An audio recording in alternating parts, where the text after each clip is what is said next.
एक समय की बात है।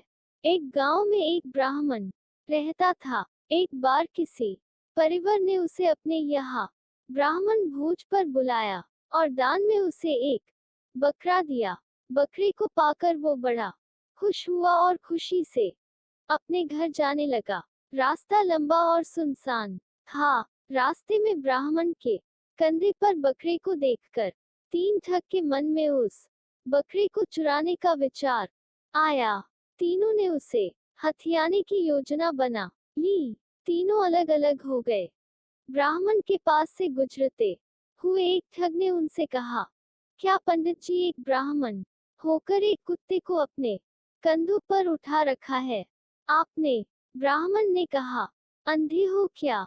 कुछ भी अनाप शनाप बोल रहे हो। तुम्हें दिखाई नहीं देता ये कुत्ता नहीं बकरा है? इस पर ठग ने कहा, मेरे काम था आपको बताना, आगे आपकी मर्जी। थोड़ी दूर चलने के बाद ब्राह्मण को दूसरा ठग मिला।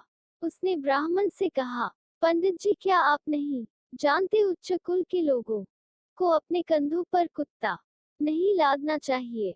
ब्राह्मण ने उसे भी झिड़का दिया और आगे बढ़ गया। थोड़ी और दूर आगे जाने के बाद ब्राह्मण को तीसरा ठग मिला और उसने पूछा, पंडित जी इस कुत्ते को पीठ पर लाद के जाने का क्या कारण है? इस बार ब्राह्मण के मन में शक आया कि कहीं उसकी ही आंखें तो धोखा नहीं खा रही है। इतने लोग तो झूठ नहीं बोल सकते। और उसने रास्ते में थोड़ा आगे जाकर बकरे को अपने कंधे से उतार दिया और अपने घर की ओर आगे बढ़ गया।